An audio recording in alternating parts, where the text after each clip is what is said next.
안녕하십니까. 현장이 답이다 시청자 여러분, 이곳을 주목하라 김원주 부장입니다. 오늘은 이곳을 주목하라를 통해 강의를 준비했는데요. 예전에 준비했던 임대차 3법 후속편이고요. 임대차 시장 안정 방안에 대한 정책 발표를 6월 21일 발표를 했습니다. 이 내용에 관해서 강의를 시작해 보도록 하겠습니다. 일단 임대차 3법에 대해서 모르고 계시는 분들이 있어서 간단하게 설명드릴게요. 임대차 3법은 전월세 상한제 5% 내에서만 올리라는, 그리고 계약갱신 청구권제, 우리가 흔히 알고 있는 2+2, 그리고 전월세 신고제, 전월세를 신고를 해야 되는 의무를 임차인과 임대인에게 주는 그런 내용이고요. 그 중에서도 전월세 상한제와 계약갱신 청구권제 이 두 개는 임대차 2법이라고 해갖고 이거에 관한 내용을 오늘 전반적으로 다룰 거예요. 임대차 시장 안정 방안 및 3분기 추진 부동산 정상화 과제에 대해서 기획재정부 장관 주재로 열린 부동산 관계 장관회의가 개최되었습니다. 22년 6월 21일 발표된 내용이고요. 제가 일전에 그 임대차 3법 폭탄 터지나 라는 내용으로 강의를 했던 내용하고 이제 여기서 똑같은 내용을 보여주고 있는데요.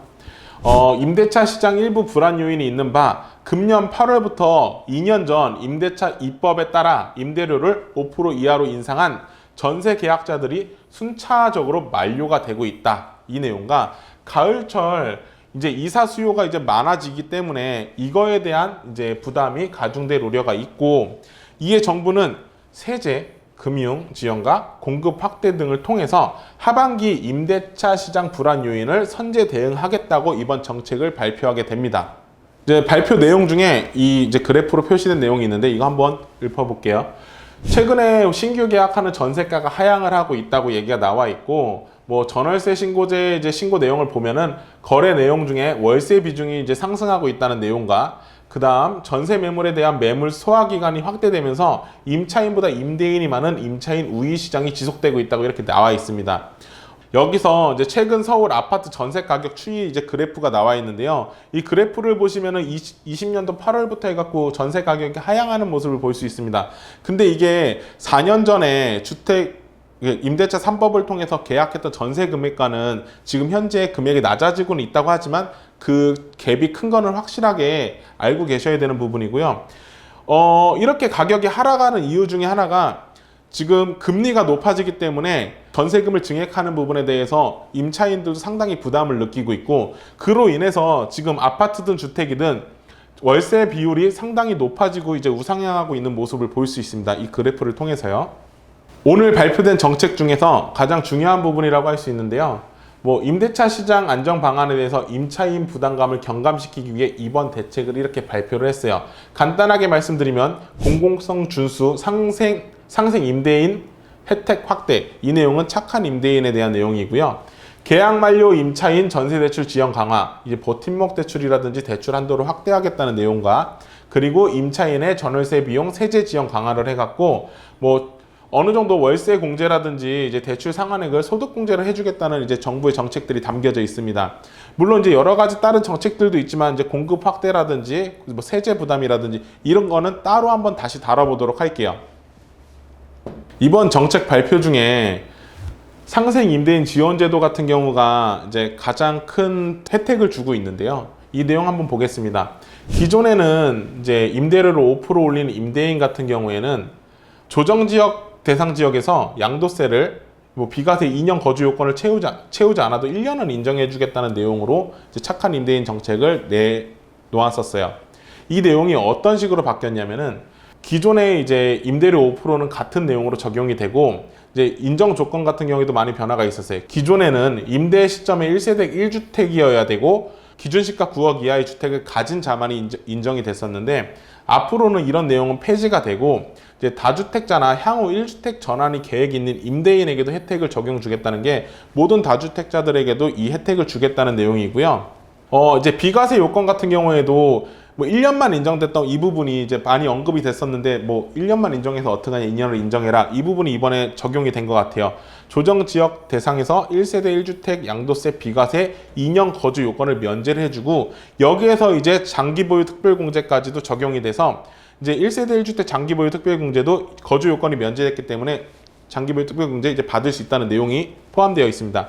그리고 적용 기한이 24년 12월 31일까지 2년을 연장해갖고 이게 이제 개선된 내용이 적용되니까 이 부분은 꼭 참고해서 기억하고 계시고요. 이번 정책 발표 두 번째 내용인데요. 갱신 만료 서민 임차인 대상으로 전세 대출을 지원을 강화하겠다는 내용입니다. 아까 말씀드렸던 보통 우리 전세 세입자들이 버팀목 대출을 이용해갖고 전세를 많이 살고 있단 말이에요. 그런 내용에 대해서 이제 금융적으로도 지원을 많이 해주겠다는 내용인데 수도권 기준으로 말씀드려 볼게요. 기존에는 보증금 3억, 대출한도 1억 2천에서 이번에 개선되면서 보증금을 4억 5천 그리고 대출한도를 1억 8천까지 늘려주겠다는 이런 내용입니다. 이게 지금 적용 기간이 22년 8월 1일부터 적용이 될 예정이니까 앞으로 이사를 계획하고 계시는 임차인들 같은 경우에는 이 내용을 꼭 알고 계셔서 활용을 하셨으면 좋겠습니다. 그리고 세 번째로 월세 및 임차 보증금 원리금 상환액을 지원을 확대하겠다는 내용인데요. 기존에는 총급여 7천만 원 이하의 무주택 세대주가 부담하는 월세 공제율을 이제 10%에서 12%까지 받았다면은 최근 개정된 내용이 12%에서 15%까지 이제 공제액을 상향해 주겠다는 내용이고요. 다음은 전세금, 월세금, 보증금, 대출 원리금 상환에 대해서 소득 공제를 해주겠다는 내용인데요. 현행은 뭐 연 300만 원에서 뭐 한도로 40%까지 공제를 해줬었는데 앞으로는 공제 한도를 300만 원에서 400만 원까지 확대를 해갖고 이제 지원을 해주겠다고 정부에서 발표한 내용입니다. 오늘 발표된 정책에 대해서 이제 언제부터 적용이 될지는 다음 표를 보면서 한번 설명을 드려볼게요. 일단 임대인들이 가장 많이 보셔야 되는 내용이 이 부분인데 이게 가장 큰 혜택이 있는 것 같아요. 21년 12월 20일 임대 부분부터 적용이 되는 부분이니까 기존에 계약하셨던 분들은 이 다음에 계약 연장할 때 적용이 되는 부분 알고 계셔야 되고요. 임차인들 같은 경우에는 이 부분을 자세히 보셔야 될 것 같은데 22년 8월 1일부터 이제 대출 한도라든지 이제 금액이 높아지는 부분이 있으니까 이 부분 꼭 참고하세요. 그리고 월세세 공제액이라든지 전월세 보증금 원리금 상환액 소득공제 같은 경우에는 22년 이제 월세 적용 보증금 대출 상환액부터 적용되는 내용이 담고 있습니다. 이 기간 참고하셔서 도움 되셨으면 좋겠습니다. 지금까지 오늘 정책 발표된 내용에 대해서 간단하게 설명을 드렸는데요. 좀 한 가지 아쉬운 부분이 있어서 저도 한번 설명을 드려보려고 합니다. 기존 주택 임대사업자 혜택에 대해서 아직 이제 언급이 안 되고 있는데 한 내년 하반기, 상반기, 하반기 정도에 얘기가 나온다는 소리는 들리고 있어요. 2018년도에 주택 임대사업자 같은 경우에는 취득, 보유, 양도세까지도 모든 부분이 다 완화가 돼갖고 어느 정도 이제 혜택을 부여해 주니까 임대사업자를 가입을 많이 했었단 말이에요.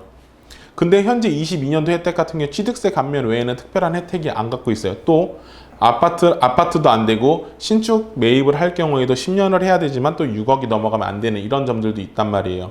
기존 정부에서 이제 다주택자들을 투기꾼으로 몰고 갔다면 이번 정부에서는 이제 주택 임대 사업자를 이제 혜택을 어느 정도 많이 보장을 해주면서 다주택자들이 공급에 기여하는 그런 뭐 착한 임대인 제도처럼 이제 착한 임대인이 되는 그런 정책으로 좀 많이 끌고 갔으면 좋겠다라는 생각을 많이 하고 있습니다.